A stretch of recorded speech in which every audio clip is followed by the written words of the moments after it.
Here, this live stream is working, so I can show you guys everything else. Alright, this is Jacob Cast 2024. Thank you for watching. Thank you for all the support. Hit that like button. Leave a comment. Please subscribe to my channel. Let me know in the comment section below. Um, this video is sponsored by PlayStation. It's sponsored by Chris Moon, the web brand Typical Gamer. It's sponsored by my favorite YouTubers and podcasters like JD from New York, Fightful Pro Wrestling, Solomon the Sound Off, and other YouTubers I know of. We're gonna do Monday Night Raw, March 30th, 2026. We're on the road to WrestleMania. The build to WrestleMania finally picking up. But not while it's fine, not perfect. I mean, the build between CM Punk and Roman Reigns, and the build between Brock Lesnar and Oberfemi, the build between Dominic and Finn Balor, and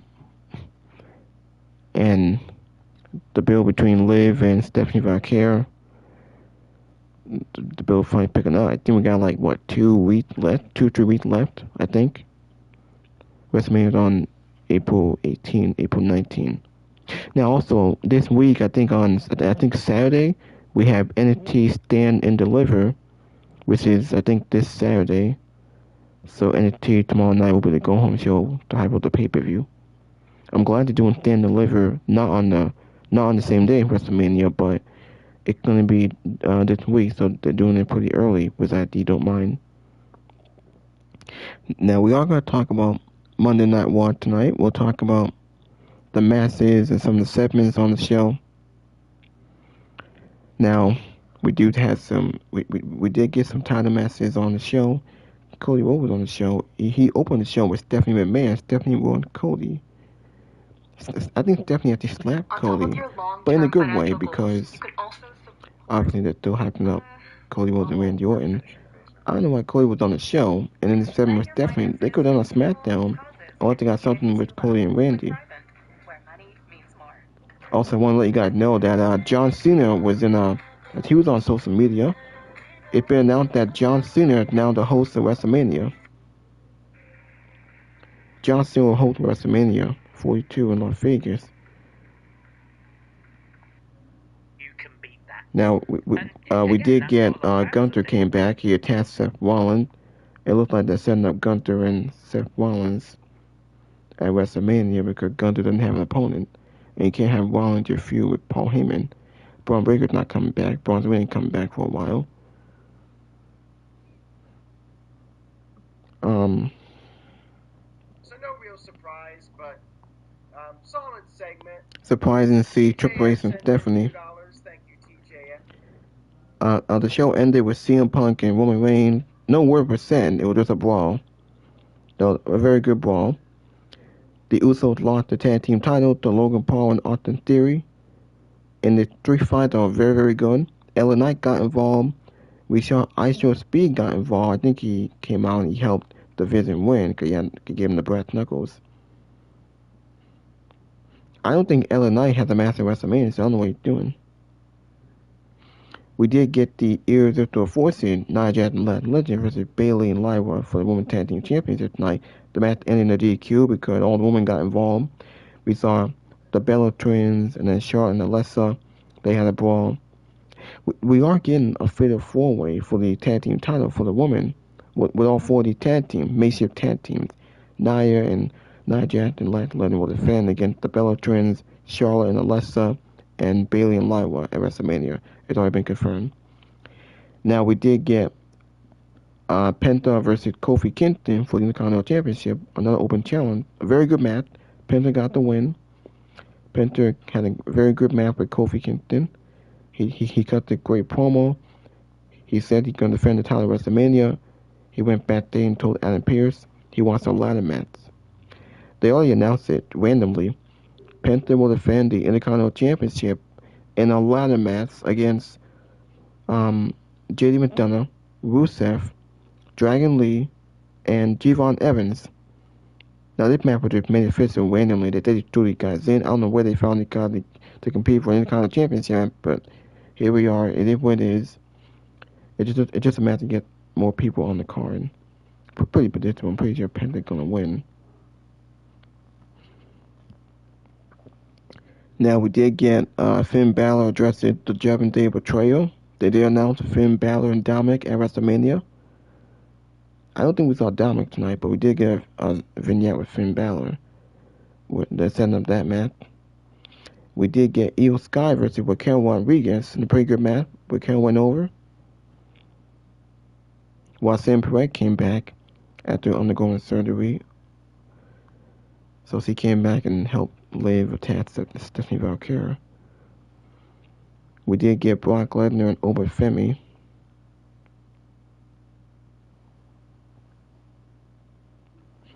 We know the WWE Hall of Fame.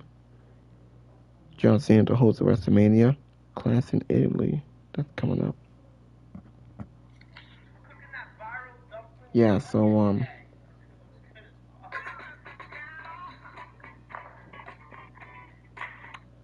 months ago, Netflix just quietly put this announcement up on their platform, their streaming platform. Yeah, we screenshotted it. We never forgot.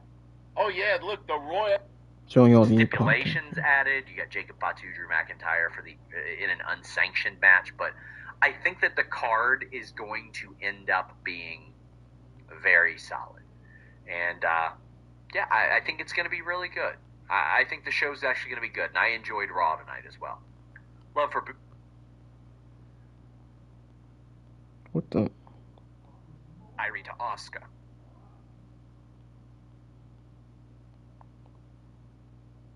Stardom. I want to see her back in Stardom. Yeah, they're showing y'all some of y'all podcasters on here. She was the one that blew the house down last year. Yeah, that's fucking crazy. Like, I'm gonna show y'all Denise something. Like, see, like the faraway off TV, you know. I don't know if it was going to be Ray or not, because they did start that whole thing with Dragon Lee. Ray's out right now. I don't really know what Gunther's original plan was supposed to be. Now, it was funny because when we found out we were seeing Gunther versus Seth, in my mind, I thought we had already seen this match, but then shout out to Tracy who brought up that we actually haven't seen this match like on one-on-one for Raw or SmackDown. So I went on Cage Match to double check that because I'm like, dude, for real? Like, we've never seen Gunther versus Seth. And I go on Cage Match, and lo and behold, Seth versus Gunther happened on a SmackDown dark match in 2023. A dark match. Other than that, they have not had the other one that they had. Exactly. AJ Lee was back. Oh wait, that was last week. I don't think we saw AJ Lee and Becky Lynch on the show, and I think they took the week off. We did get ICOB and Dan Hudson.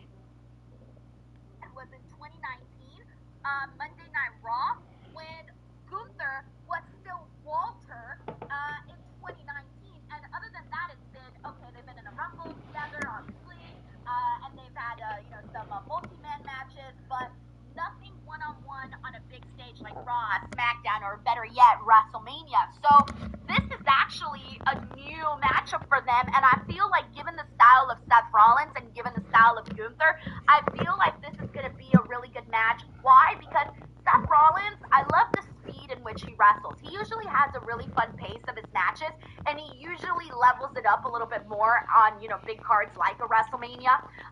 So I feel like he always brings that WrestleMania energy. So he's fast-paced.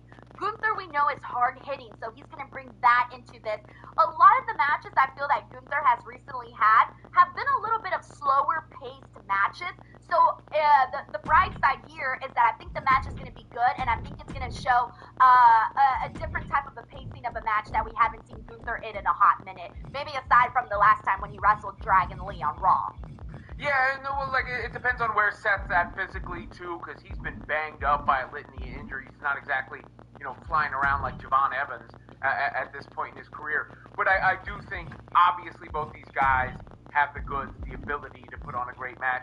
I think the most important thing is how they build toward it now and what the ultimate payoff is. Is it, a Paul Heyman alliance with...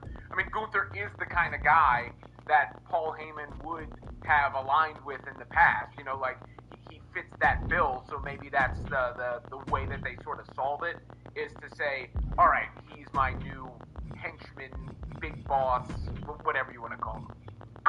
It's funny that you say that because I'm thinking to myself, do I want to see Paul Heyman align with Gunther? And there's like the pros and cons, right? Like the pros and cons is, okay, of course, Paul brings a huge level of credibility to someone, so if you do partner someone up with Paul Heyman, it's going to be a big freaking deal, right? But at the same time, Paul kind of comes with a lot of baggage right now, and that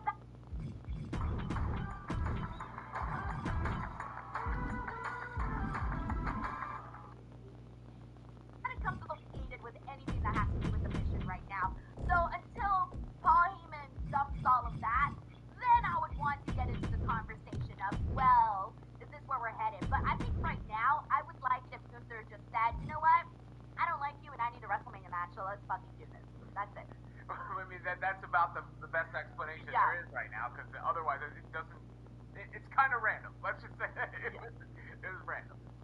We got Heavy Hammer here. What's up, dude? He says, I really want to have an interview with you someday, because I say to myself, I want to be like you. Aw. He says, you better smash that subscribe button. And he's, Heavy Hammer, thank you so much. So, Robin, earlier on the show, Heavy Hammer was saying that he's training to be a wrestler, and I said, dude, when you become a big famous wrestler, you got to do an interview with me. So, I'm already planting the seeds, guys. All right, I'm planting the seeds. Thank you, Heavy Hammer. Best of luck.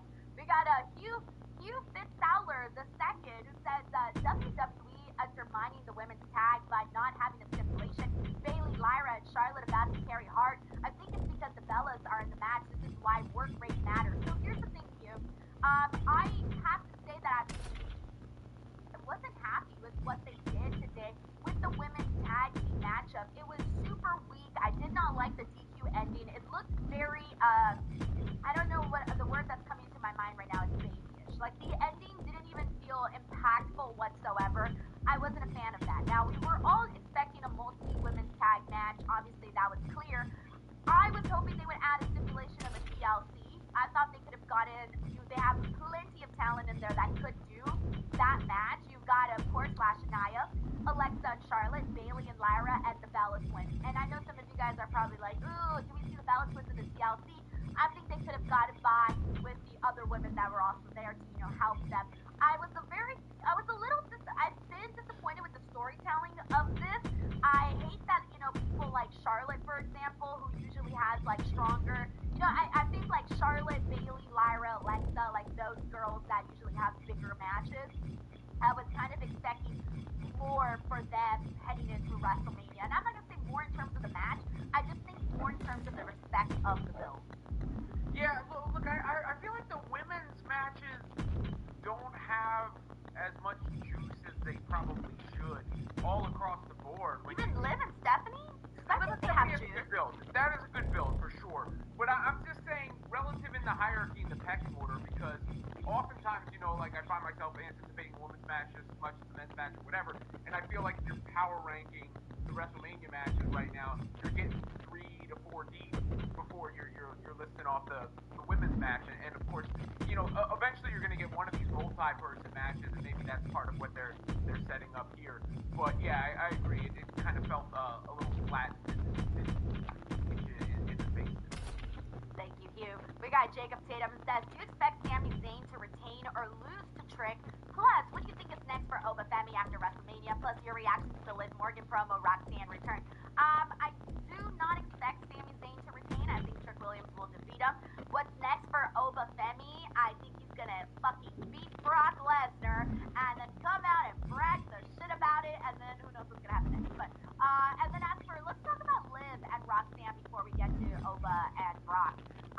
So Liv Morgan went out there and she cut a pretty fiery promo, and she was calling Stephanie's mom trash, and then went and referred to Stephanie as a puta. So she was going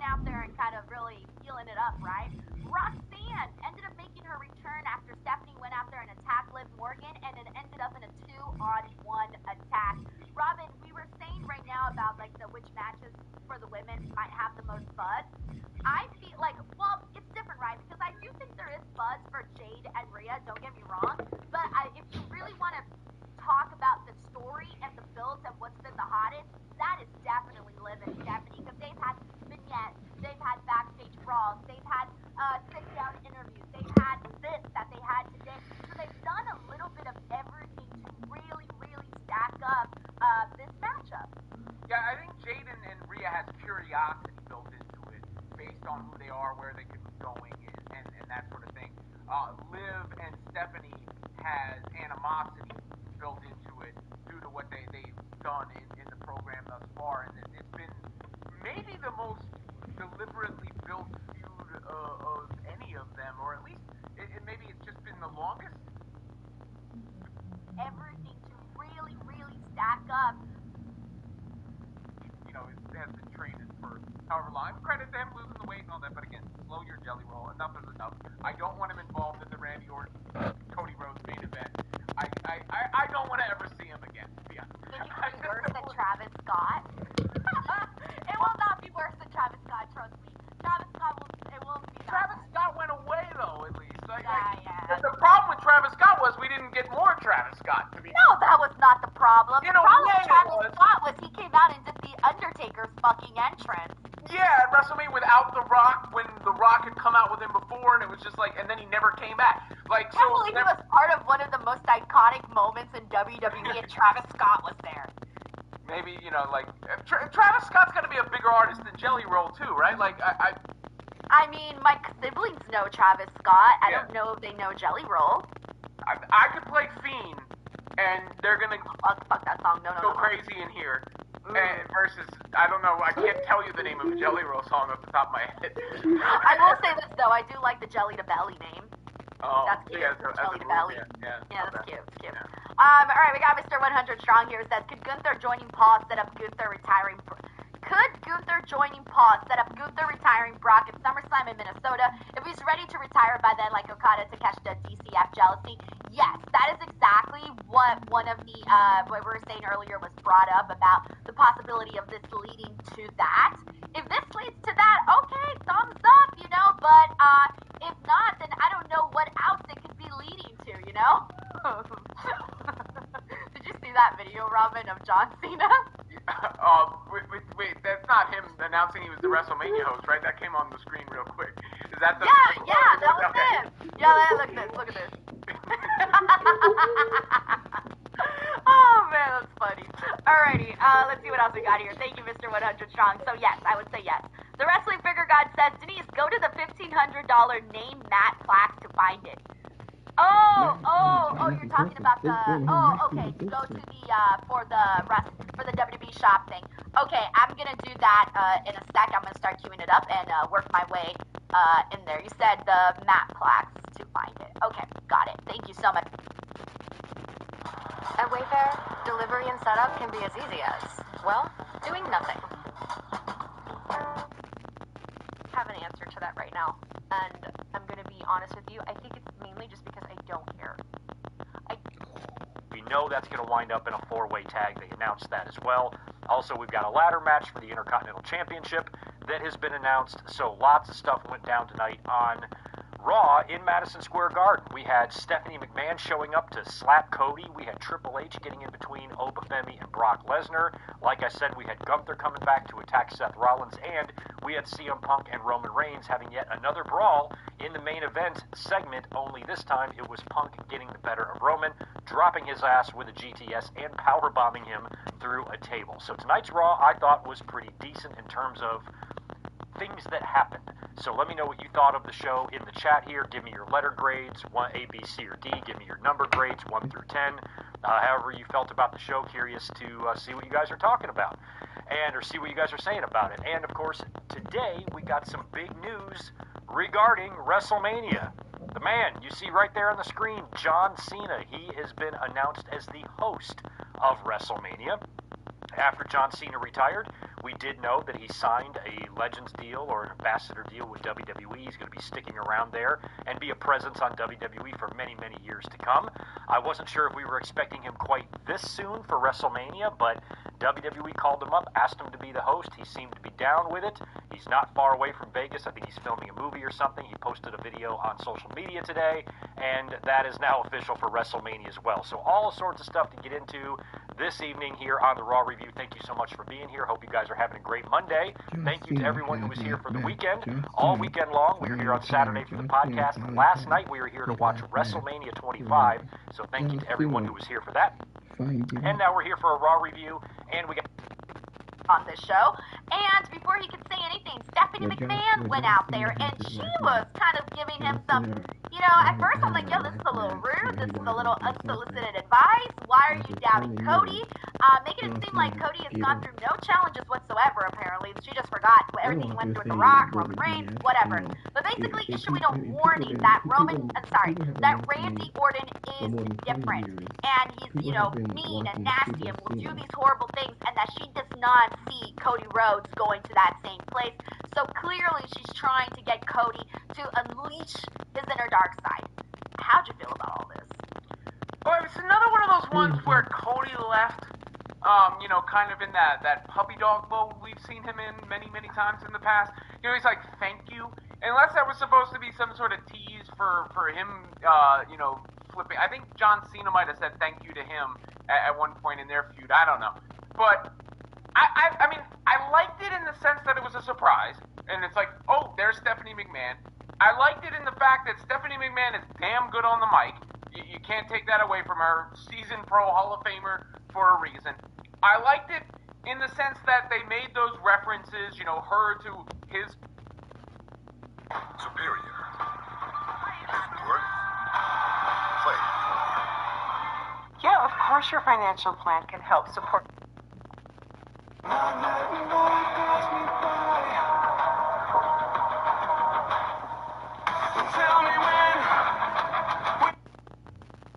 Touchy.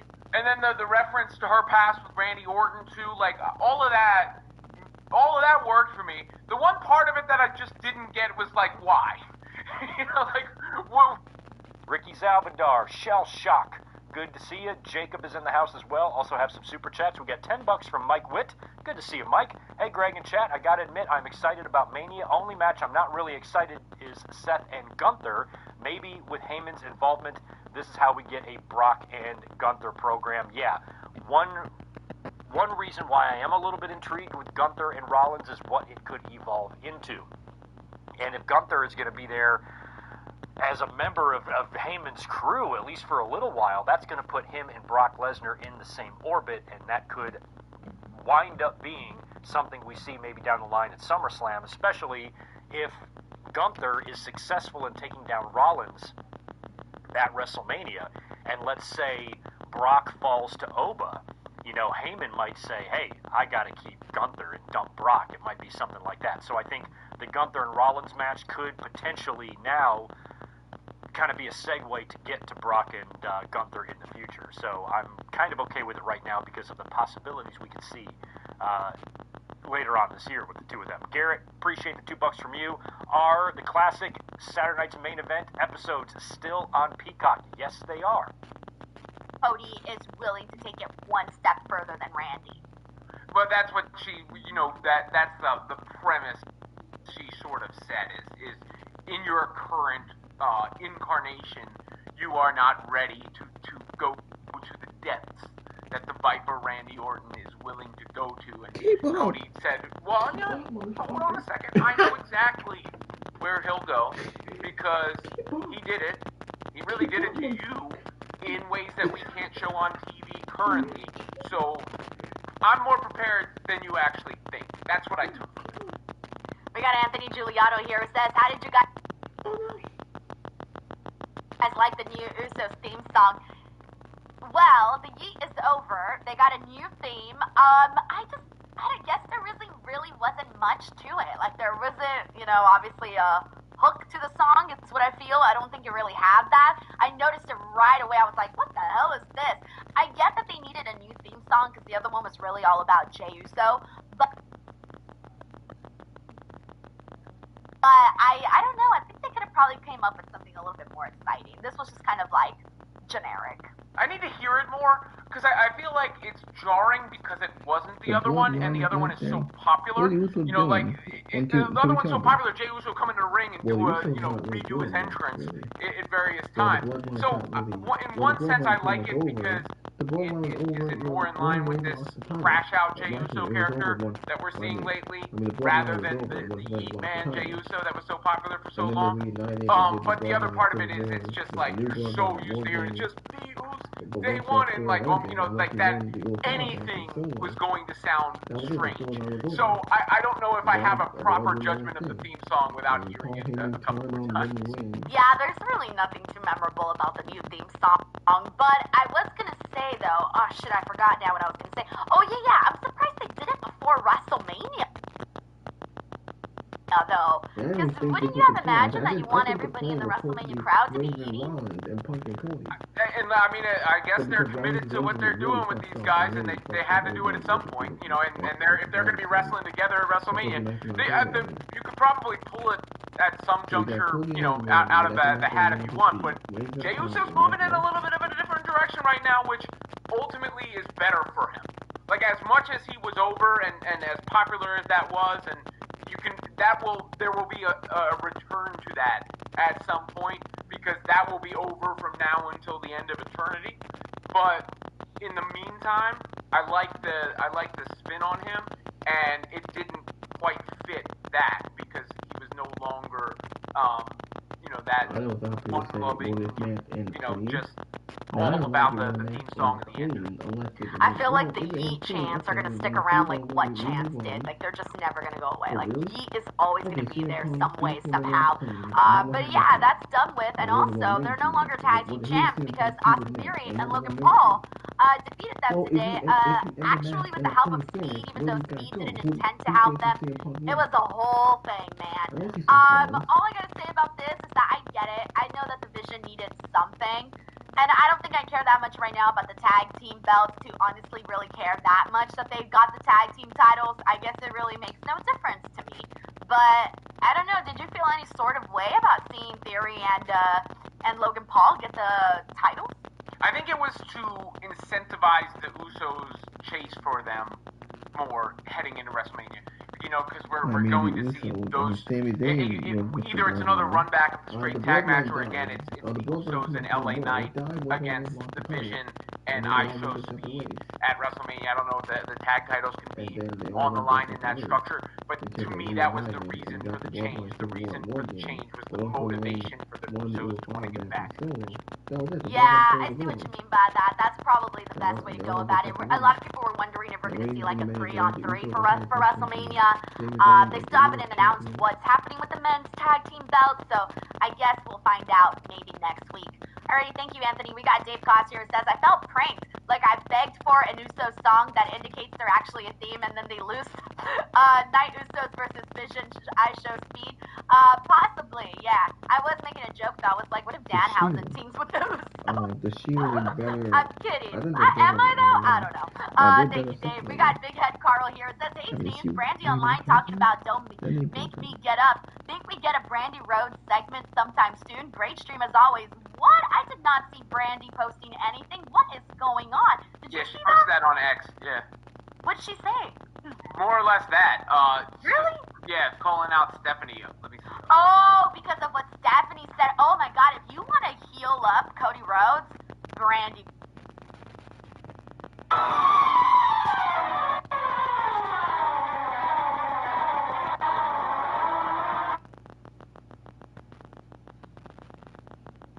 She's got the 2 babies.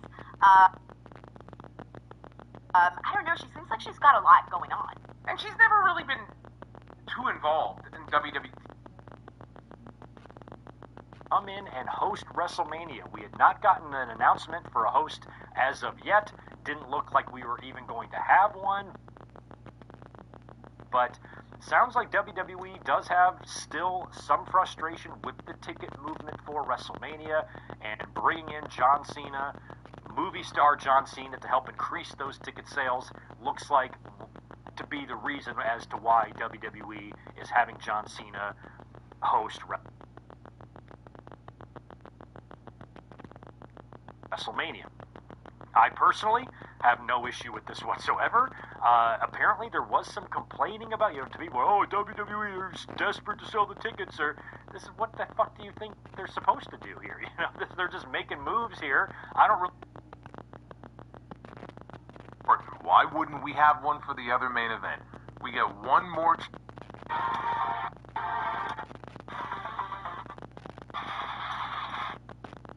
A lot like last week, in that if you remember how the show came to an end, it was Roman Reigns putting CM Punk through a table with a powerbomb. He put him through the announce desk, he left him laying. Tonight it was the opposite. They flipped the script. It was CM Punk putting Roman Reigns through the announce desk and leaving him laying. Not exactly a creative way to follow up on last week's show. I wouldn't say it was exactly from the brilliant minds of WWE creative, something outside the box, but it got the job done because the intent here was for Punk to get his revenge and for Punk to come out there and look unhinged, which is how he came off. Punk came out there looking like a crazy man. Punk actually said a few things after he powerbombed Roman Reigns through the announce desk. I did enjoy him looking out at the audience and screaming, "Who's fucking old now?" And they had to censor him. And then kneeling down beside Roman Reigns and singing the Roman Reigns song. Roman Reigns. I fucking hate that song. But he was singing to Roman. He was mocking Roman Reigns. And Corey Graves talked about the look in his eyes. Michael Cole was talking about the look in CM Punk's eyes. No Usos, no other Samoan family dynasty members. It was just the two of them. It was a very basic segment. And now, Roman is not even on the show next week. We don't see him again now until the final Raw before WrestleMania. I presume we'll have a contract signing. We had one for Cody Rhodes and Randy Orton. Why wouldn't we have one for the other main event? We get one more chance for these two to basically just cut their final promo on one another before we get to the main event, I presume, of night 2 at WrestleMania. One more. Beyond that, as far as the rest of this show goes, there's a match coming up at WrestleMania that maybe more than any other single match, when you look out at the crowd and you listen to the crowd, and these crowds, on most weeks, very apathetic. They're not making a lot of noise for everything. But for this, they make noise. For this, they're into it. For this, you can feel the excitement. Brock Lesnar and Obafemi. We had another segment with the two of them on the show tonight. And yet again, Obafemi stands tall at the end of this segment. Now, he didn't lay out Brock Lesnar. In fact, they never even touched on this show. They even sent Paul Levesque out there to get in between the two of them. The fans didn't like that very much, but they did not want these two men to make contact. Not until we get to WrestleMania. Whether or not it's going to happen that way, I don't know, because I believe Brock is actually going to be on the show every week between now and Mania. I'm pretty sure he's around more than Roman is. But this right now feels like the real big-time match on this show. Like when you think of WrestleMania, and what is that one attraction that feels like the biggest deal on the entire show? Of either night, it's Brock Lesnar and Obafemi. And they continue to churn out these segments where these poor security people, they keep getting tossed around like small children. They're taking a beating every single week. But I like what they've done so far with these two tonight. More of the same. In fact, Brock was out there. He was dressed for combat. They made it look like Brock was going to go out and have a match, which, of course, when you really stop and think about it, Brock wrestling a match on TV, I mean, give me a fucking break. But anyway, I like what they did with those two. That, to me, feels like a big-time main event caliber WrestleMania match right now. We have new tag team champions. The Vision. Austin Theory and Logan Paul, they now have tag team championship gold. Took it away from the Usos tonight. And then there's, speaking of Knight, there's LA Knight. It looks like LA Knight may have found himself an opponent for WrestleMania. And it is not the opponent that many of the LA Knight fans out there, I'm sure, were hoping or expecting. But if he's going to have a match at WrestleMania, which is not even official yet, but if he is going to have a match at WrestleMania, it looks like we just found out what it is. several names announced for what is going to be a multi-man ladder match for the Intercontinental Championship at WrestleMania. I'm going to tell you who the men are in this match and what was so absurd about what was said about all this on commentary tonight. I don't want to blame the commentators too much because they're only doing what they were told to say, but it is just completely ridiculous. But the bigger story here is this. I just mentioned Roman and Punk, and I mentioned Brock and Oba. All of these different people. You know who I haven't mentioned much of over the last few weeks outside of my various complaints and pointing out the fact that he hasn't been on the fucking show? Gunther. Last time we saw Gunther on this show, he beat Dragon Lee. They had this great match. This is the very first Raw of March. Very beginning of the month. We have not seen Gunther since. And but for a fleeting mention of him and CM Punk's promo at the end of the show last week, he hadn't even been mentioned. And there's been all this talk about Rey Mysterio. He was probably going to be Gunther's opponent, but he had the fractured ribs, and would he be cleared in time? Are they still going to do Rey Mysterio and Gunther at WrestleMania? The answer is no. Gunther was back on the show tonight. Finally, he lives. I feel like Jason, what was it, part 6, right? Jason lives. He rises from the grave with the lightning strike. And then he just goes around killing people. That's what I want to see Gunther do. That's kind of what he did tonight. But he showed up, if you're wondering what his role was on the show, it was to attack Seth Rollins when Rollins was about to curb stomp Paul Heyman yet again. He attacked Rollins, he choked him out, he pointed up at the WrestleMania sign, and Adam Pearce made it official later in the show. It will be Seth Rollins and Gunther one-on-one at WrestleMania. But we'll get into the segment. I'll get more into my thoughts on all this. Top line. Here's the thing I'll say about this for now. A lot of us were wondering, is Gunther even going to be on the WrestleMania card? Are they going to even announce what he is doing in advance of WrestleMania? Because we just got the announcement today that John Cena is coming back. John Cena is going to be the host of WrestleMania this year. Mainly because they have more tickets that they are trying to sell. That's why we're first getting this announcement 3 weeks before WrestleMania. But he is going to be on the show. And I hear that announcement earlier today, and I'm just thinking to myself, we are facing the prospect that John Cena, the man who was retired by Gunther in December, is going to have a role on the WrestleMania show, and Gunther, as of now, does not. And it's just like, the more I thought about it, I said, this is just lunacy. I don't mean JCW lunacy. It's just lunacy in general. Tonight has to be the night. Madison Square Garden, New York City. We need to see this man back on the show and get some sense of what he is going to be doing at WrestleMania. Otherwise, my fear was that he would be in a segment with John Cena. It would be something along those lines. At least now he has a match. He has a defined match. He has an opponent. Now the question is, what is the explanation going to be? We didn't get that tonight. We didn't need that tonight. There's time for that next week. On the surface, it doesn't make a lot of sense. Gunther has had no interaction with Seth Rollins. Gunther and Seth Rollins have never even wrestled each other. I remember they teased the match at one point. There was some in-ring segment between the two of them. But that is not a match that we have seen so far.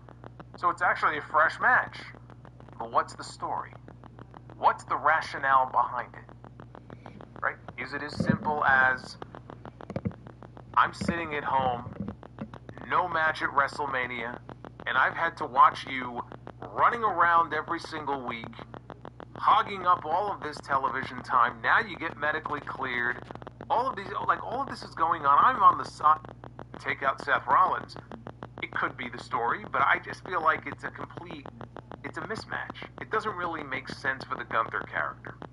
So I'm very curious how they explain this on the show next week. And we have to get some sort of explanation. For the time being, though, He's not I'm holding very a happy that we independent finally title have him after back he on the won. show, Make you one. and that they have something for him to do at WrestleMania. I know it feels underwhelming.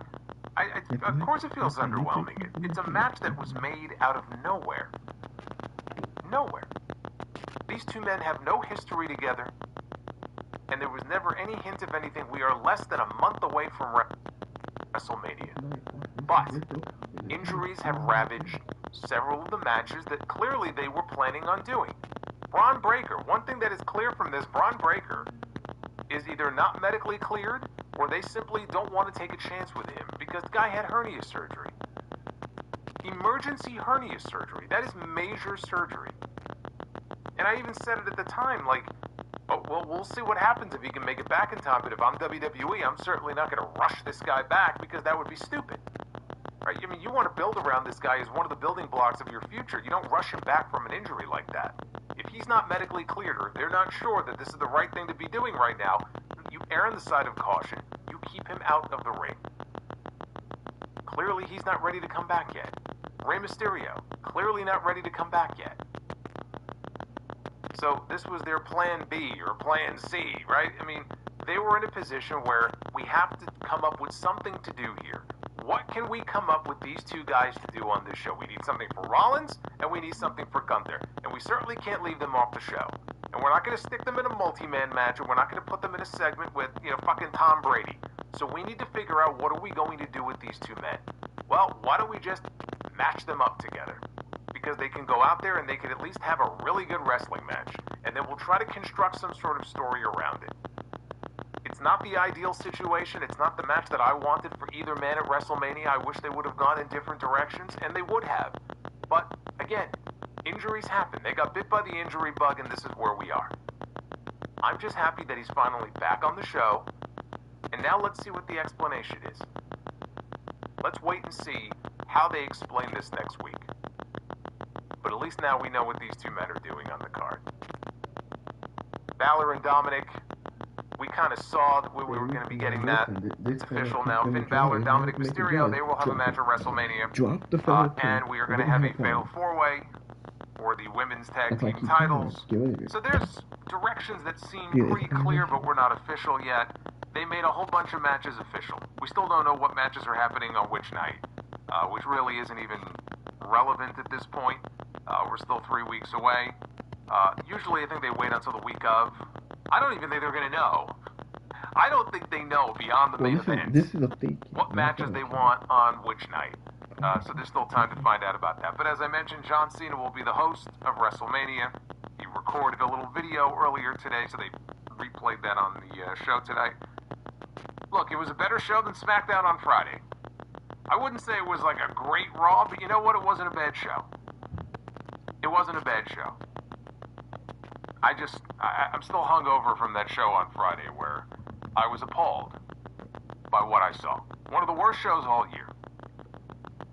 It would have been hard, I think, to do a show from Madison Square Garden tonight.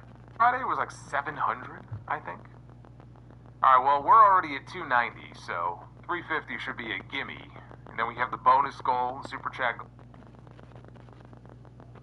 Hertz sells cars.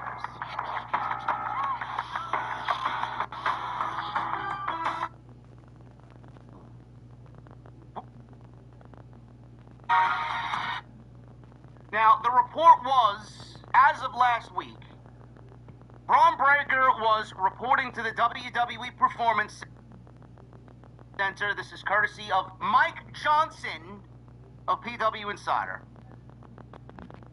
Braun Breaker was reporting to the WWE Performance Center to begin the beginning stages of actually getting cleared. The report today that went out was that Braun Breaker was in the building tonight, backstage at Madison Square Garden for Monday Night Raw. I'm assuming they went and did further analysis, further testing was done, and they deemed Braun Breaker not yet ready to return.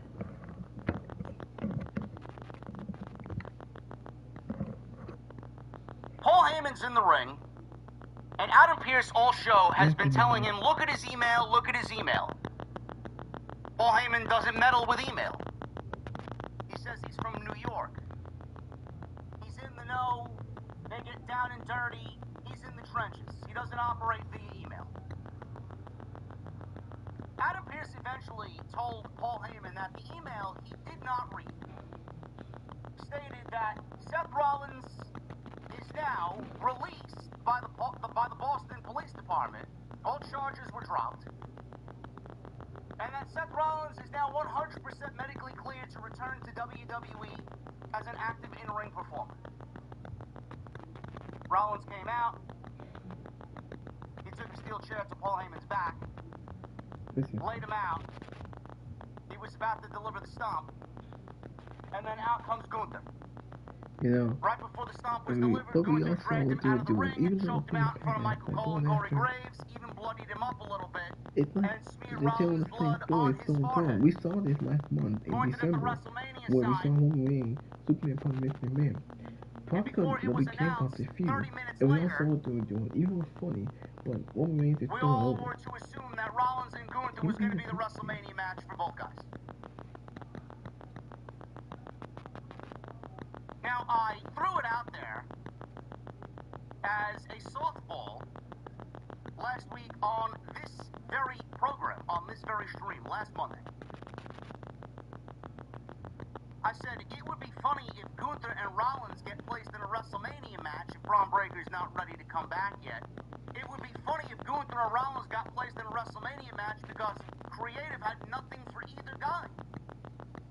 It would be a match of two guys who have absolutely nothing to do going into WrestleMania because of circumstances beyond their control. Little did I know that softball would become a reality on tonight's Monday Night Raw.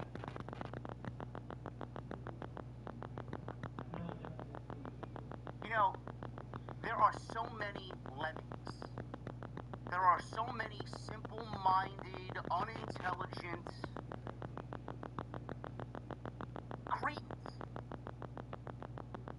unintelligent people arguing amongst every fucking tweet that I or someone else puts out that goes against what they think is right and what they want to see and what they like.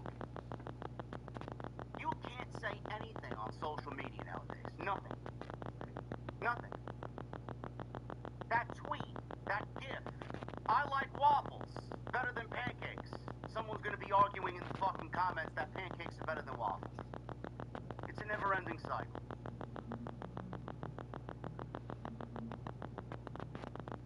Braun Breaker is not going to be at WrestleMania in a wrestling role. Now, we don't know if Braun Breaker is going to be at WrestleMania or not, period. I hope that he is. He's not her being a father.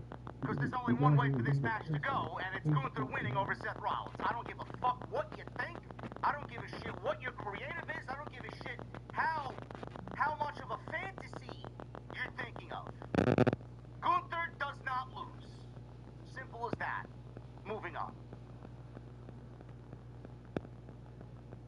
Absolutely nobody, unless they're fucking stupid, absolutely nobody is complaining about the potential match quality of Gunther and Seth Rollins. Gunther's one of the best pro wrestlers in the world. And if you don't like Gunther's style, you got no taste. It's basically what it boils down to. Gunther is one of the best pro wrestlers in the entire world.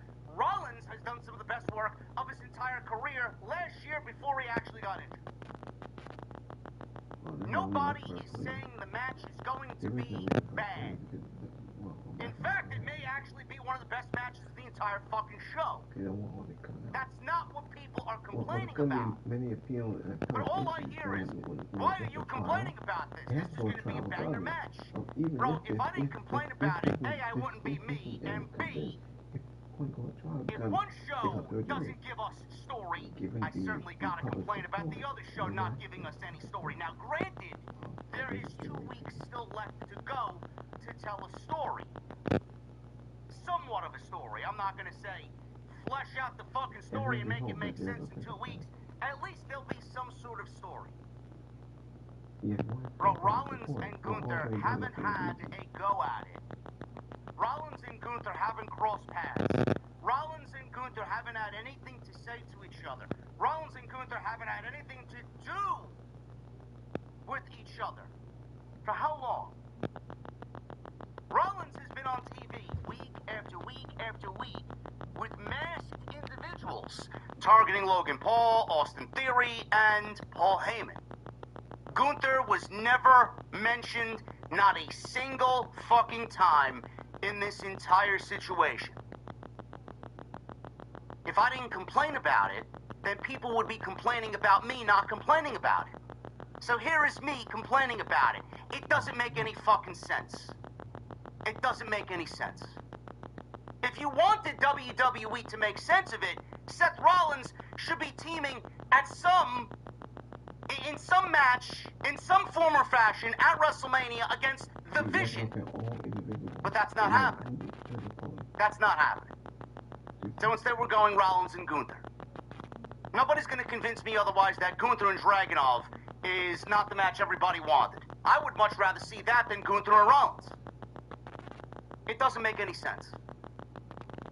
On what planet does this match make any sense? It feels forced, it feels haphazardly put together, and it seemingly feels like WWE is so desperate that they wanted to get both these guys on the WrestleMania card. So here you go, here's a match with two guys that unfortunately had to succumb to their opponents being injured. It doesn't make any fucking sense. And if you looked at Gunther tonight, oh, but JD, they could write a story that Paul Heyman had made a deal with Gunther. It's great. If they wanted to at least project that aspect of the story, then why didn't Gunther help Paul Heyman up? Why didn't they show Gunther helping Paul Heyman up? Why didn't they have Gunther and Paul Heyman at least somewhat interact in that segment tonight after he choked out Seth Rollins, instead of having Gunther just fucking point at the WrestleMania sign, wipe his face of Rollins' blood, and then walk away? Yet you don't want me to complain that it doesn't matter if it makes any sense or not because it's going to be a banger WrestleMania match. Bro, the pro wrestling fan in 2026 is a fucking idiot. They are. You don't know what you want, you don't know what's good, what's bad, what's up, what's down, what's left, what's right. You know who does? Me. And if you don't like that I call out the shit that is forced, that is haphazardly put together, that reeks of fucking laziness, and if you don't think I'm gonna call WWE out, and when I call AEW out on it every fucking week, you got the wrong fucking show here, man. You got the wrong show. Now, the official main event. I actually don't count it. It's gonna be a great WrestleMania match. I know some people will say, well, because I can't say. Maybe that's all you want. The official main event was I think with Brock that WWE is putting these two guys together in the worst way possible. My winning show, my ring name is Roman Reigns. You may actually get a heatless match. What is there to cheer for? What is there to get invested in? They've had nothing to do with each other. Nothing. Yet you want me to sit there and get excited about it because it's a great pro wrestling match. How many fucking weeks do I come on here and explain when a story matters and a story is the focus, the match is better as a result? I'm sure you guys would be invested in Oba, Femi, and Brock Lesnar if they just randomly threw them together for WrestleMania. But how much more invested are you because we got in the last 3 weeks of fucking television? Your investment went from a fucking 1 to a 10 after 3 weeks. Yet you want me to sit there with the same level of investment in Gunther and Seth Rollins at WrestleMania? Give me a fucking break. Give me a break. I will never come on here and express, well, I don't mind it, it's a great match. I will always tell you that the story is the most important and a story is needed. Always. You could sit there and want what you want and like what you like and watch what you want to watch. You could sit there and not give a shit that there's no story. I don't do that. I don't do that. You got two guys that had nothing to do because their opponents got injured. Let's put them together and mash them up and put them on the graphic and give them a WrestleMania match. Okay. Sure. My level of interest in the match is not where it needs to be based on the two caliber of athletes that are in that match. None.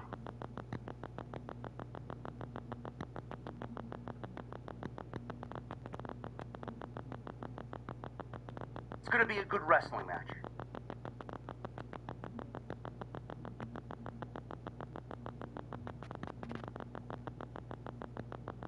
CM Punk and Roman Reigns.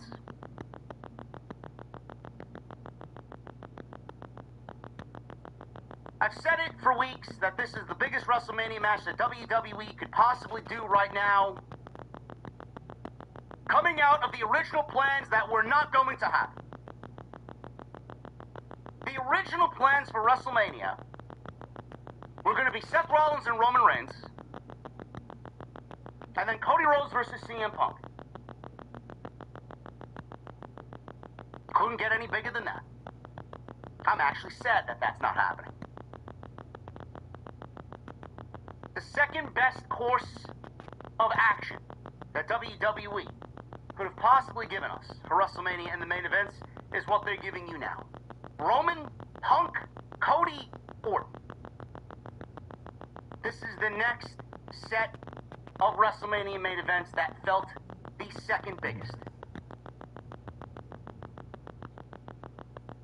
The WrestleMania build and the WrestleMania season, as I have talked about the last couple weeks, has been very much affected because WWE opted to do WrestleMania in Vegas again over the same weekend that they did last year.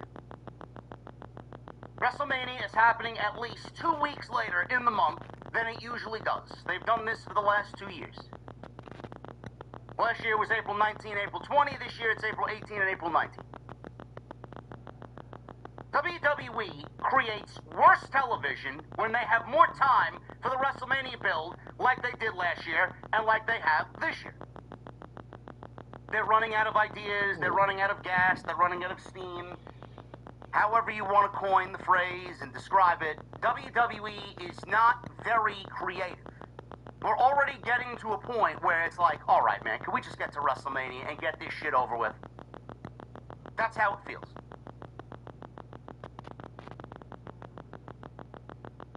WWE on Friday had one of the absolute lamest, most dull, and overly just comedic pull-apart brawls in company history. Between Cody Rhodes and Randy Orton.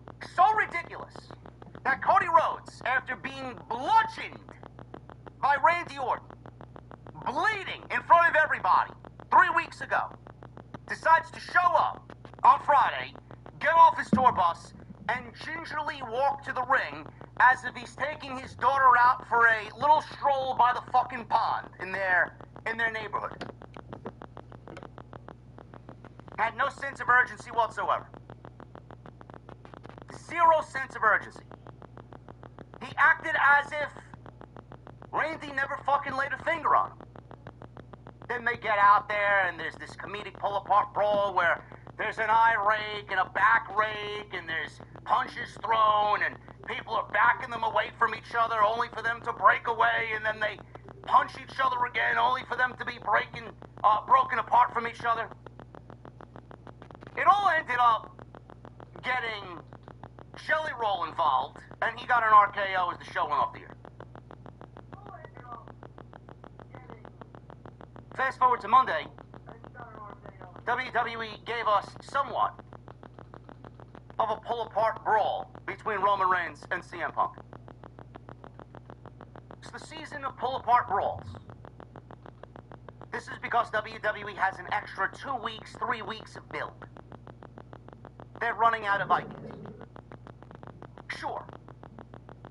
Roman Reigns and CM Punk don't really have much to say.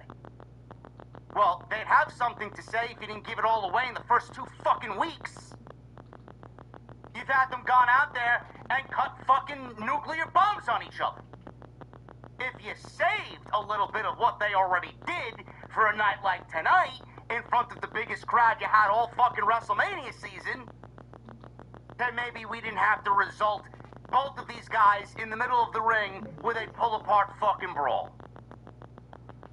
It lacks creative, it's fucking lazy, and it's lame. They don't have anything to say. Or I should say, they don't have anything more to say, because they gave it all away already. And after last week, the Usos have nothing to say to CM Punk. They weren't even in the main event segment tonight. They didn't even come on out. They didn't come on out, especially after Jay acted like a mini Roman, telling Roman, you know what to do, smash him. Nothing in regards to that was followed up. No, but I'm supposed to like the segment because it's Roman and CM Punk and they got physical. Bro, this is the same company literally 2 years ago where they had Rock fucking whip Cody Rhodes in the fucking rain in front of his tour bus. In one of the most memorable segments in over 10 years on WWE television. You mean to tell me that all that creativity only from 2 years ago is completely gone out the fucking window? There's no risk. There's no taking a chance. There's no taking fun. Or making things fun. Or there's a company operating on not wanting to have fun. Roman comes on out. Acknowledge me. CM Punk's music hits. Everybody sings along. He's got his tapes. He's got his wrists taped up. He gets into the ring. They start throwing punches at each other. And then it results in a pull-apart brawl, which doesn't make any sense because they stopped Obafemi and Brock Lesnar from fighting each other earlier. But they don't give a shit about Roman Reigns and CM Punk beating the shit out of each other. Make it make sense! What's the main event and what's not the main event? If you're gonna stop one guy from fighting another guy, then maybe you should stop these guys from fighting as well. Or maybe not do it at all. Comes on out, got his tape on his wrists. They start throwing punches, pull apart brawl, and it results in another spot through the announce table. Another power bomb through the announce table.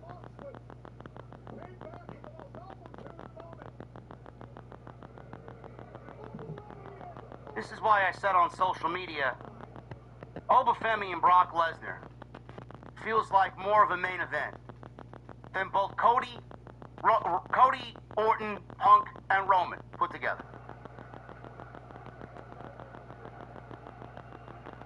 Now you want me to sit there and praise because they got physical. Your version of physical is not my version of physical. With this version of physical, we've been there, done that. With this version of physical, you actually enjoy rinse and repeat.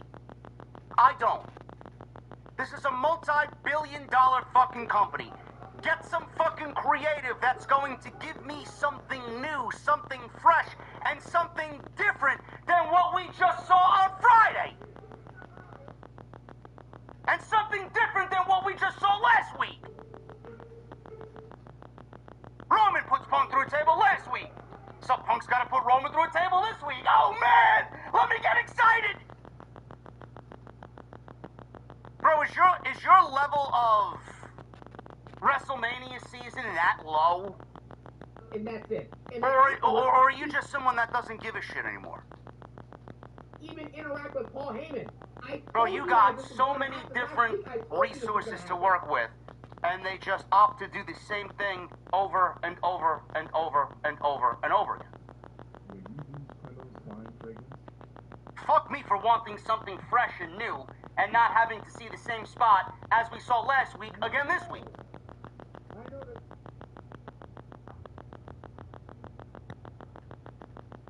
No Usos, no words,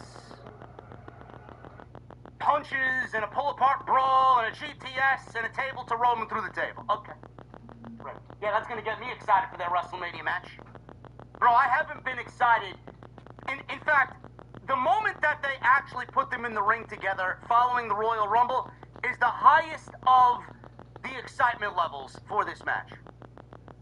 Not to say that I'm not excited about the match, because the match is going to be fucking really, really good. And there's a lot of history there. But the peak of excitement was that first week, and we've only been going down ever since. They legitimately announced this match the day following Roman winning the Royal Rumble. Then Roman took 4 weeks off because he had nothing to do for the Elimination Chamber, only to then come back, and then they started the WrestleMania build. The level of excitement for these two guys has gone down and down and down, week by week by week. And now they're just running on the same fucking tired formula, week by week by week by week.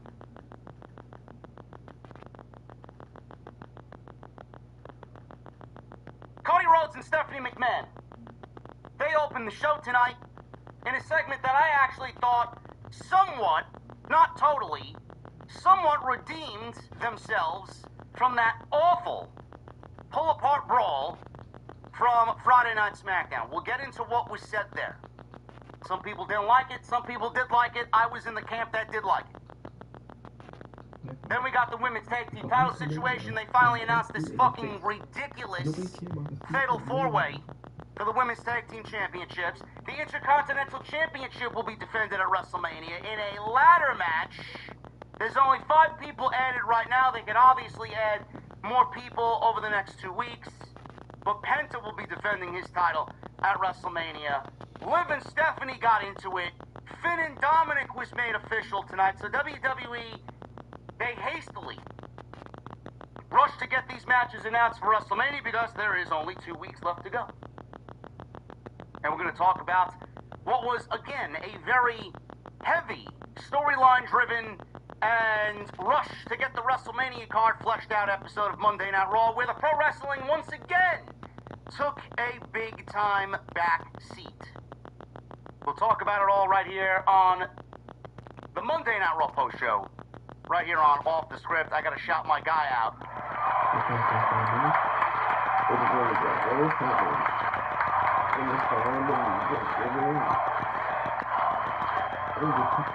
Chairshot Sports with a $100 super chat. Hey JD, aside from the confusion with Gunther and Seth, these are some awesome cards for both nights of WrestleMania. Yeah. WrestleMania is looking, at least on paper, a lot better than it was last year. I agree, Chairshot Sports. Thank you, brother, for the $100 super chat. Appreciate you being here, and we're going to get into it on this Monday night.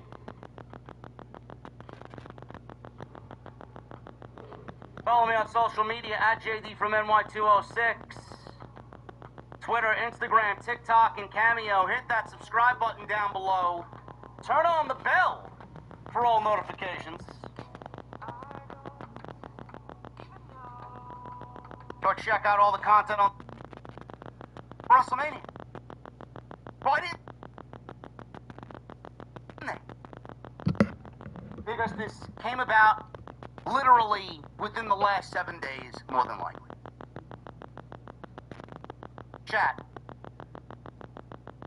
WWE is using John Cena, per a report from PW Insider, to help boost ticket sales for a WrestleMania where they are coming in under their allotted predictions for ticket sales.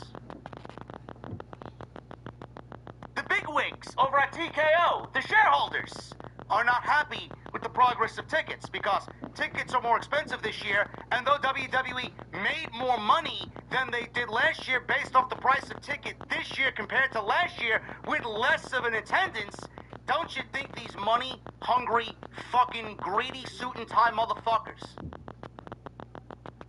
don't you think that they want even more people there so that they almost double the amount of fucking revenue from last year to this year? Bro, if they're missing 10,000 per night, that's 20,000 people that they are not getting the almighty dollar from. If John Cena is going to help boost their ticket sales, that's great and all. Should have been announced 5 weeks ago if this was the plan. Do you know why I don't like it? Because WWE is not giving you any time to miss John Cena, who just retired 4 months ago. The guy called it a day 4 months ago. He said goodbye to everybody 4 months ago. And now they're already trotting him out there on April 18 and April 19 to host WrestleMania. You did not give me any time to miss John Cena. It's like he never fucking left. He's going to be on TV. He's going to be at WrestleMania. He's going to have a microphone in his head. You're not giving me any time to miss him. He should be away. He should stay away. And he should be doing what he wants in life after retirement. Not right back to WWE 4 months after he fucking retired.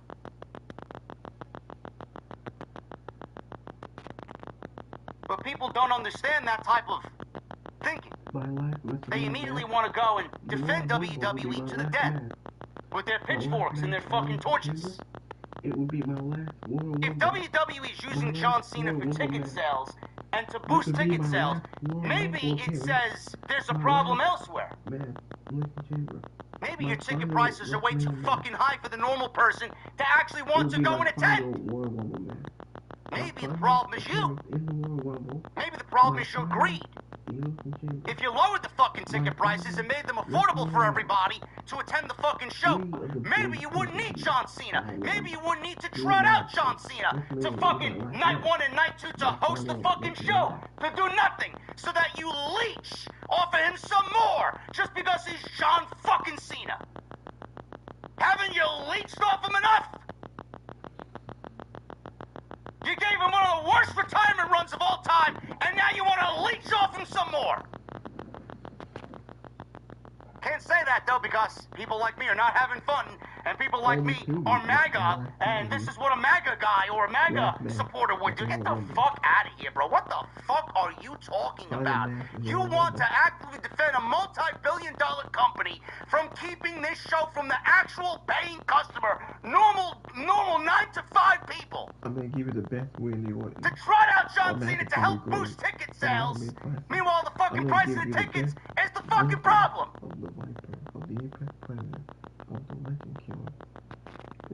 And the creative, don't get me started. If they actually put any sort of effort into the fucking creative and gave us a WrestleMania season that, I don't know, felt like WrestleMania season, maybe people would think. Maybe people would ponder. Maybe going to the show. Because the better the television is, the better the stories are, people are going to want to see what you're selling. They're going to want to be a part of what you're selling. But if you don't give them anything to actually give a shit about, outside a match here or a match there or a big-time match here, I don't know what to tell you, man. I don't know what to tell you. So no, I am not for John Cena hosting the show. I don't give a fuck if John Cena is there or not. It's the premise behind why John Cena is there. They could have gotten anybody else to host the show. They could have gotten anybody else to host the show. No, but it's got to be the guy who retired 4 months ago, and we're not allowed to miss him because they need him once again to sell tickets to a poorly received and poorly attended WrestleMania because of their own fault. Pardon me if I don't give a fuck about TKO's fucking problems. You fucking break.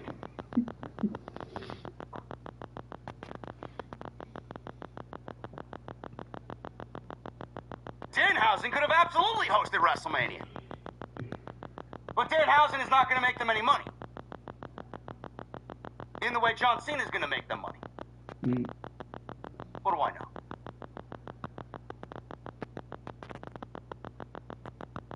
Cody Rhodes. He kicks off Monday Night Raw at Madison Square Garden.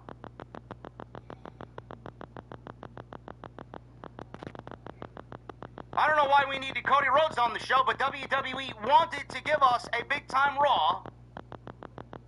So they trot out the WWE champion, Cody Rhodes. So he's out there. He's cheered. was here, he's cheered. He said MSG was the home of the WWE Championship, and the champion would always be present at Madison Square Garden. What do we want to talk about? All of a sudden, Stephanie McMahon interrupted. Yes, Triple H's wife, Stephanie McMahon, the daughter of Vince McMahon, she will be inducted into the Hall of Fame this year as the headliner for this year's class of the Hall of Fame. She interrupts Cody Rhodes. Now, our good friend Sean Ross Sapp had to, again, project his anger in sarcasm, because that's what he does when he feels like his feathers were ruffled or someone got the best of him. He tweets, and I quote, Stephanie McMahon with a surprise appearance on Monday Night Raw. How much of the media is on WWE's payroll? A bunch of exclamation points and a bunch of question marks. This wasn't reported.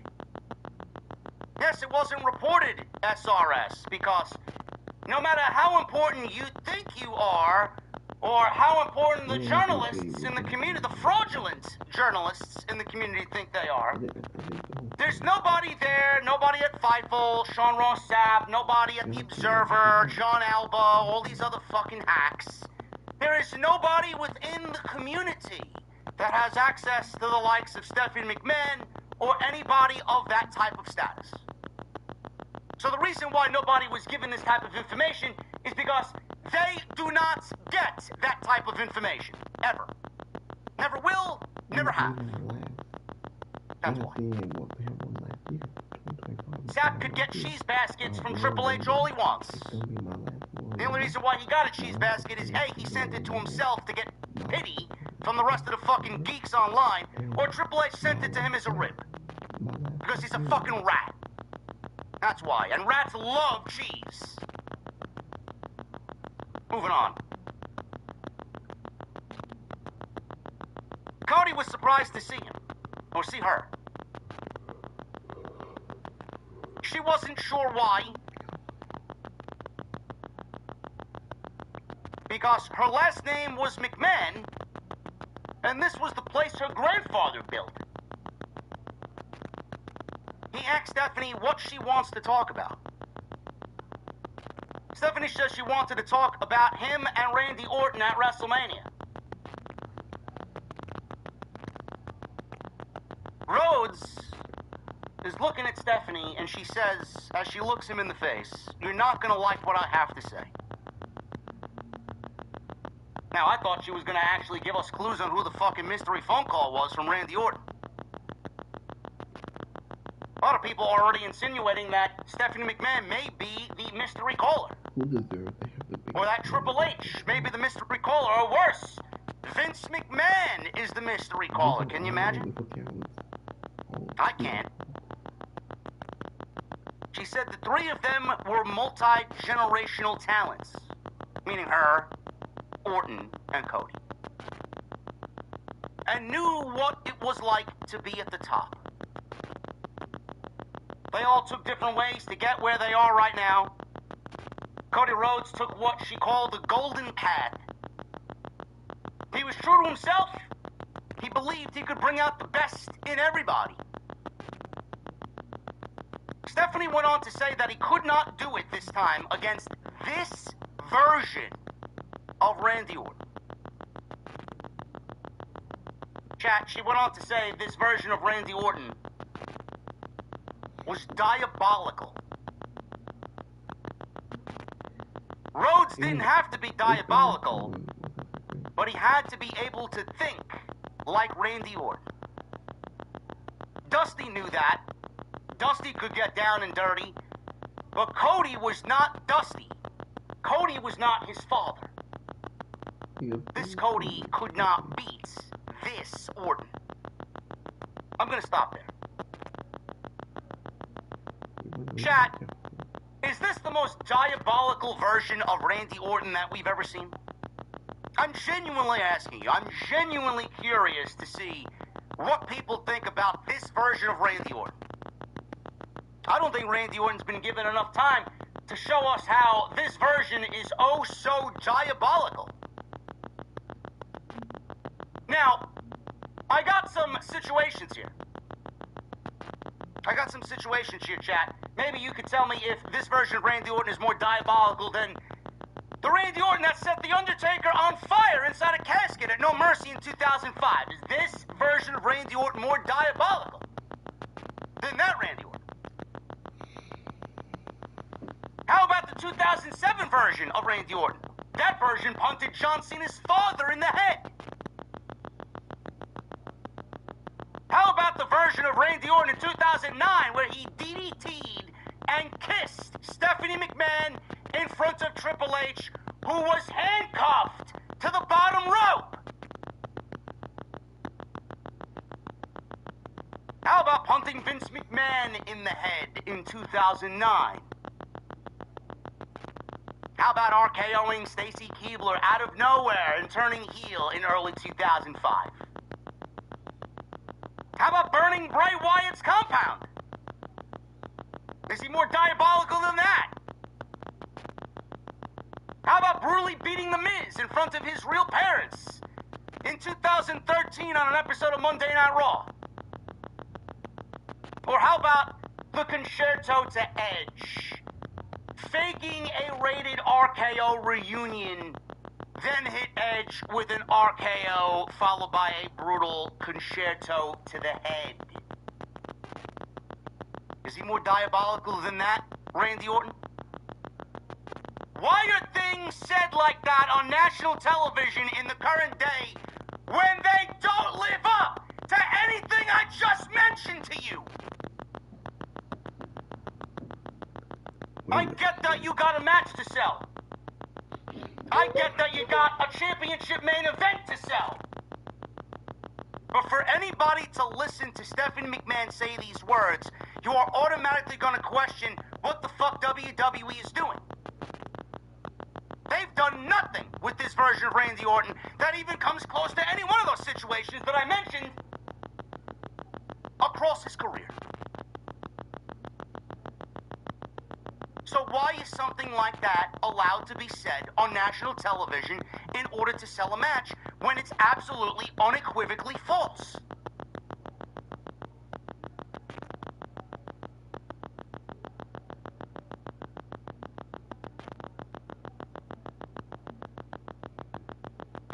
Rhodes said the last thing he wanted to do was be rude to Stephanie. He knew all about Randy Orton better than anybody. He knew Orton punted people's heads off, his father included. Orton did stuff so vile, they couldn't show it today. Yes. Including things he did to Stephanie. Fans wanted the student-teacher dynamic from both him and Randy, but he ceased to be the student a long time ago. He wasn't the student when he was Orton's babysitter, making sure Orton was still breathing in the car that they rode together. Rhodes was not the student, and he was also not afraid. He said he is not his father. You want to bring up fathers? I'm not mine. You're right. And Stephanie, with all due respect, you're not yours either. Which got a lot of oohs and ahs from the crowd. Stephanie, with this comment, smacked Cody in the face. Stephanie said she was out there because she cared about Cody Rhodes. She was there because no one else was giving him guidance. Rhodes didn't understand what Orton was capable of. Orton was just listening to the voices in his head. He beckoned them, she said. And it appeared he was listening to someone else as well. Again, no clues onto who this may be. Now, I know Kevin Owens played into it today on social media by uploading a video to X with a Cody Rhodes stuffed animal with the Cody Rhodes theme song playing in the background. It could be Kevin Owens. It could be The Rock. We don't know. We don't know. It could be WWE playing all of this up for show and tell, for effect. It could ultimately be nothing. It could just merely be something that WWE is doing to build intrigue and add an extra layer of interest to the match. Unless Rhodes learned to think like Randy Orton, he's going to lose the title at WrestleMania. Stephanie was about to leave. Rhodes grabbed her by the arm, turned her around, said, "Stephanie, I have 2 words for you." And the crowd obviously yelled, "Suck it." Cody said, "Thank you." And he left. Fans were not too keen on Cody saying thank you because that made the entire moment just kind of fall flat on its face. They wanted something completely different, and you heard the moans, audible moans and groans of everybody in Madison Square Garden.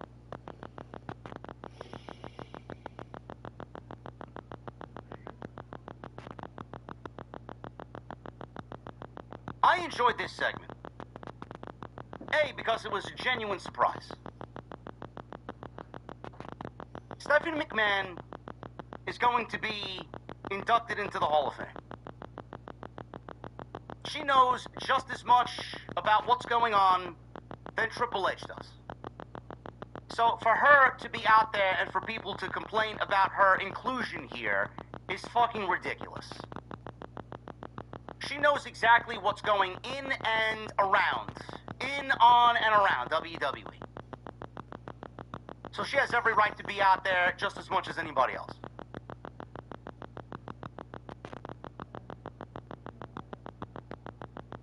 The whole purpose of this promo was to get Cody in a mindset that he's got to be and act like Randy Orton. Because he asked for this version of Randy Orton. Cody cannot go into WrestleMania being the Cody that we've come to know on television. Otherwise, he will lose. Now, granted, Randy Orton hasn't done really anything to showcase how diabolical he is. We may still end up getting that. I saw Brandy tweeting, telling Stephanie, "Don't let me get up. I was looking here to relax. Don't let me get up and start talking." I would love to see Brandy show up on television, get in front of Stephanie McMahon, and have a few choice words for Stephanie McMahon, only to get RKO'd by Randy Orton. I think that would be great. I think that would be fantastic. It wouldn't be the first time Brandy was added to a feud to get some extra heat on Cody's opponent. We have 2 weeks still left to go. Hopefully WWE is thinking along the lines of diabolical, because we haven't seen diabolical Randy Orton in 2026. He didn't set anybody on fire. He didn't fucking hunt kick anybody yet. So for Cody to be diabolical, he's going to have something happen to him that is going to drive him to be diabolical. I don't know what WWE has planned. This could very well have been a Stephanie McMahon foreshadowing of what's to come. Cody hasn't seen the worst of Randy Orton in 2026. We haven't even gotten a glimpse into what we know Randy Orton can do. We saw what he's capable of 3 weeks ago, but we haven't seen that diabolical side. This very well may have been a foreshadowing by Stephanie McMahon of, if he's not paying attention close enough, Randy is going to fucking eat him alive. I thought this segment was effective. And I also think that this segment is going to serve as a foreshadowing of what potentially is to come with Cody Rhodes if he's not paying close enough attention to Randy Orton. I don't know why people didn't like this. This certainly made up for the fucking shit segment we got on Friday night with the fucking pull-apart brawl that ended up getting Jelly Roll RKO'd. A Jelly Roll, by the way, who got 4 segments on Friday Night SmackDown, which is a problem in itself.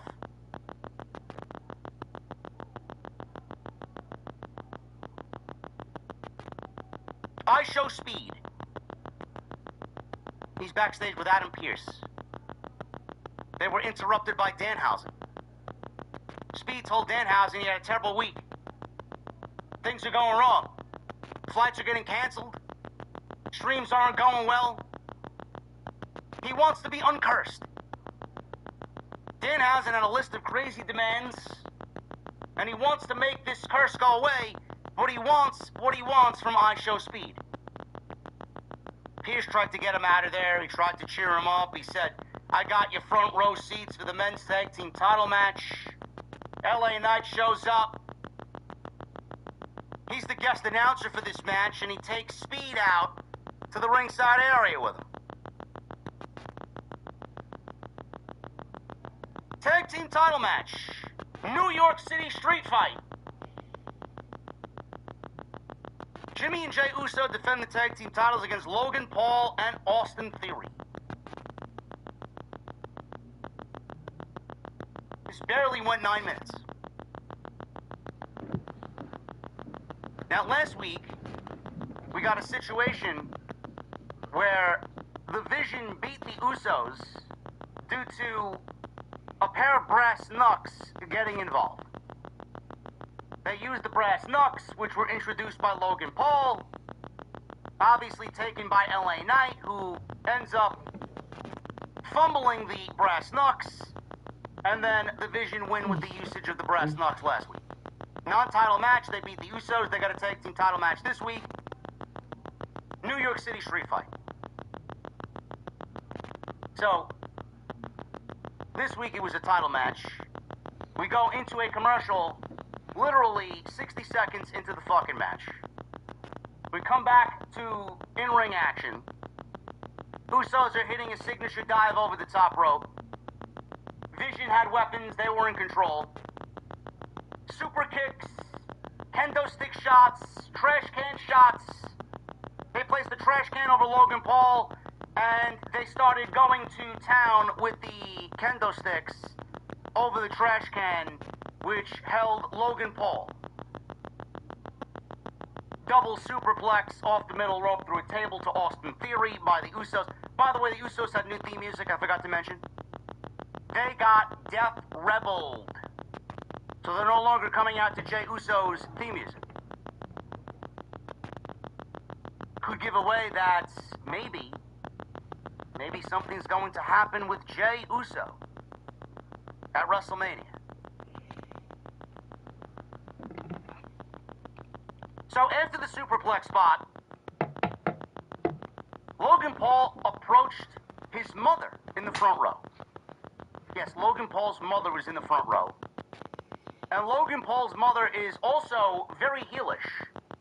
She's more of a heel than Ricochet is. She knows how to play a heel better than Ricochet does. Unbelievable. Mama Logan. Mama Paul out there. Playing a better heel than Ricochet ever could. Hands her son brass knuckles. iShowSpeed is sitting next to Logan Paul's mother. Front row. He's trying to reason with Logan Paul to not use the brass knuckles. LA Knight, who's commentating this match, gets up from the commentary table and goes over to Logan Paul. Logan Paul grabbed onto iShowSpeed because Logan Paul was being grabbed by LA Knight. He tried to stop the brass knuckles from being used here because everything is legal in this match. So Paul grabbed onto Speed to save himself here from LA Knight, but he pulled Speed over the barricade, and now he's standing ringside over the barricade. LA Knight threw Logan Paul into the ring post, and iShowSpeed put the brass knuckles on.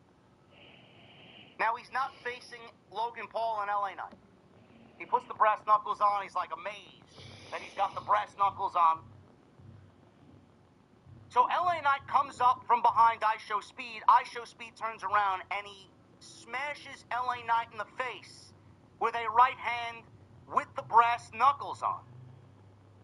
He eventually realized that he made a grave mistake because he punched the wrong man. He might have been going for Logan Paul, and he immediately was filled with regret. He was worried. So Logan Paul gets up. He's got the brass knuckles. He tried to use them on Jimmy. Jimmy evades the brass knuckle shot. Usos handed out super kicks to both Austin Theory and Logan Paul. Jay speared Theory, went for the top rope big splash. Logan Paul decked Jimmy with the brass knuckles. Jay went after Logan Paul. Theory rolled over onto Jimmy, who was unconscious because he got hit with the brass knuckles. Anything goes here because it's a street fight. Jimmy gets pinned by Austin Theory. 1, 2, 3. And the Vision are the new WWE Tag Team Champions. World Tag Team Champions. Logan Paul and Austin Theory celebrated with I Show Speed in the aisleway. And I Show Speed didn't want to be there because he knew he had fucked up.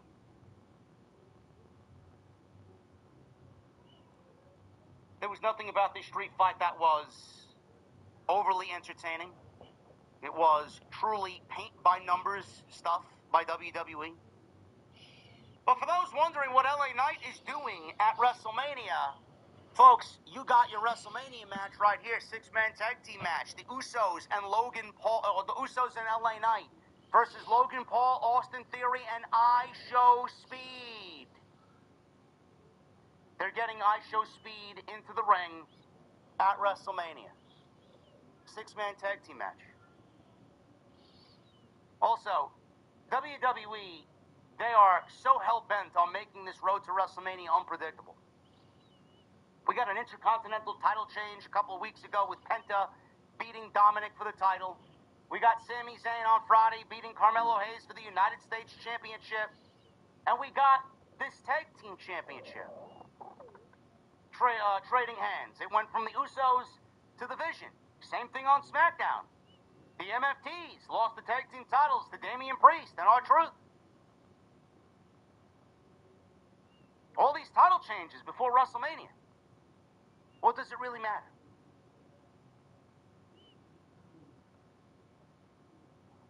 It doesn't matter if the Vision are tag team champions or the Usos are tag team champions. The only thing I could say is the reason why they took the tag team titles off of the Usos is because they have something bigger planned, something bigger in mind for both Jimmy and Jay. And more than likely, they will both be getting involved in the Roman and CM Punk Night 2 main event, where I believe something is going to go down. Whether that's a bloodline reunion, whether that's something else we're not thinking of, they will absolutely be a part of the main event for Night 2.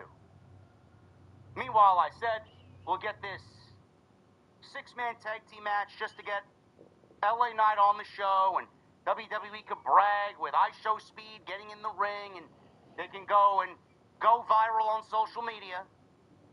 That's all they care about. New tag team champions here in Logan Paul and Austin Theory. It doesn't even really matter because the tag team division is fucking dead. There's no tag team division on either show. It doesn't matter who the champions are. Liv Morgan. She was in the ring, and she had wanted to address Stephanie Vaquer. This is the WWE Women's World Championship match at WrestleMania. They've done a better job with this than Rhea Ripley and Jade Cargill, which I'll get into in a second. So, Liv Morgan's out there, and she's cutting a promo. Well, I will just end the video. I think I made it long enough. Hit that like button, leave a comment. Please subscribe to my channel. Thank you for watching. Thank you for all support. Next time I make a live stream on wrestling, I think I'll play Fortnite while I talk about the SmackDown with you this Friday. Yeah, so I'm not sure I'll do NXT tomorrow, but I will do SmackDown live stream this Friday. I can't wait for WrestleMania in 2 weeks. I will upload more videos, maybe on NBA 2K26 my career. I will play Call of Duty Black Ops 7. Until next time, I'll see y'all later. Hit that like button, leave a comment. Thank you for watching. Thank you for all the support. I'll see y'all later. Until next time.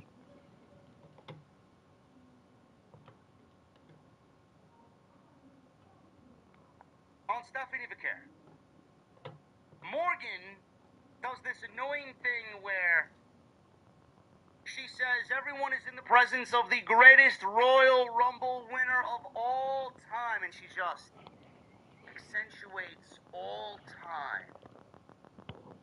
It's got to be one of the most annoying things Liv Morgan has ever done in her career.